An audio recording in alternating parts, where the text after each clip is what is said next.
2,000 years ago, on a day of earthquakes and darkness, on a day of triumph and defeat. I died at the hands of the Roman Empire, by decree of Pontius Pilate, unfortunate governor of a small outlying province called Judea. I died in utter agony. Do you know me? Wait. You see this here and here, don't you? A lingering reminder of the day of my death, my execution. 2 others shared my fate that day, beaten and bloodied, hands and feet nailed to wooden beams, strung up like hides to dry in the sun. Hanging by my hands, flesh tearing, arms stretched out tight, tendons snapping. The weight of my body crushes my lungs. I push against the spike embedded in my feet, raise my body a bit, relieve the pressure just to take one more gasp of air. It burns. It burns, but I must breathe.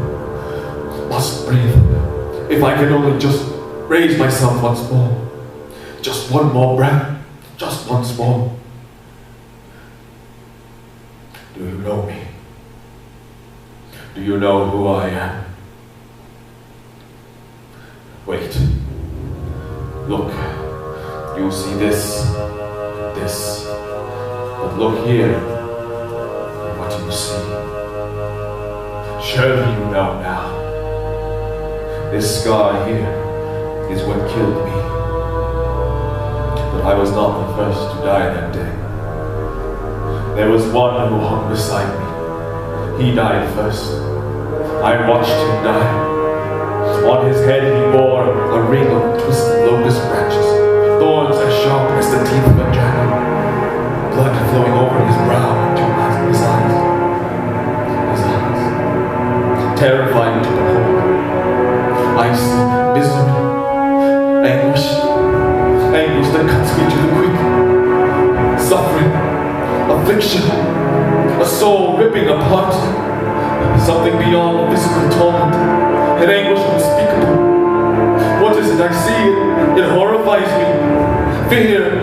Fear, abomination. What is happening to him? No, stop! I don't understand. Revulsion, terror. I cannot bear it. I can't bear it.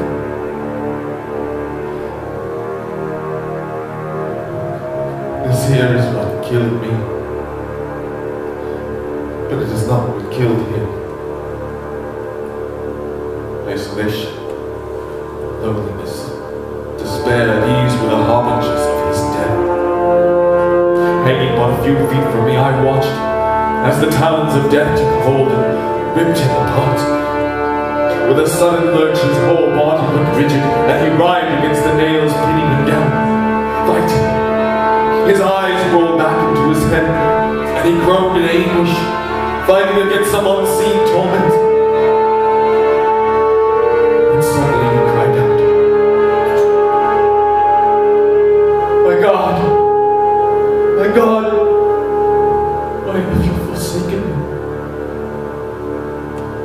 The tears slipped down his cheek, and his body went slack. The words, "It is finished," hanging from his lips.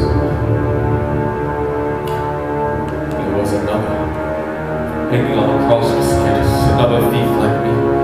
He began shouting and sneering at him. "You fool! Aren't you the Christ? Save yourself, and us too!" He cursed and spat. "You saved others! Aren't you the King? Save us, fool! Save us all!" I shouted back at him, "Fool! Who is the fool? Don't you even fear God? Are we not under the same sentence? We are punished justly for our deeds, but this man has done nothing wrong. Nothing!" He cursed me and turned away, and I summoned all my courage to face he who bore the crown of thorns, called out his name. Yeshua. Oh, Yeshua. Please remember me when you come into your kingdom. His gaze bore right through me, and for a brief moment I thought I saw a smile in his eyes. And he said to me, I tell you the truth. This day you will be with me in paradise. And he pushed himself up, struggling for one last breath, and pleaded with the heavens. Father, into your hands I commend my spirit. His eyes flickered, his head sagged, his body sunk down, and he died.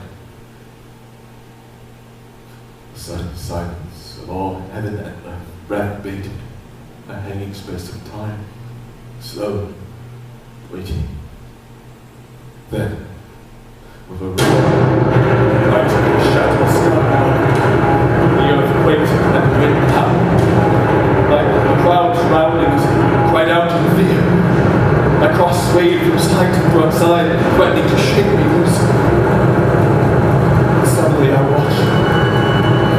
As I looked, his body, his spirit, seemed to separate from his mortal coil of flesh and drop into the earth.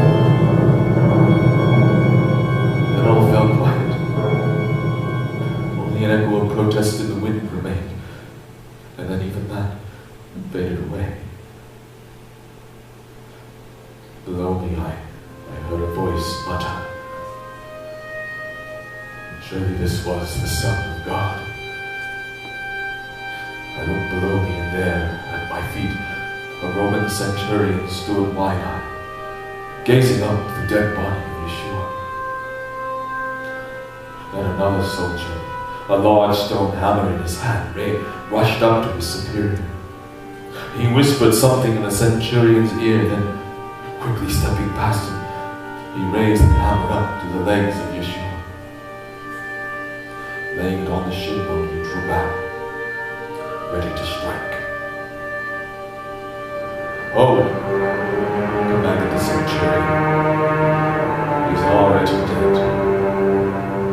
The second soldier glanced up at Yeshua doubtfully. "He is dead," the centurion repeated. The soldier took up a spear and thrust it into Yeshua's side.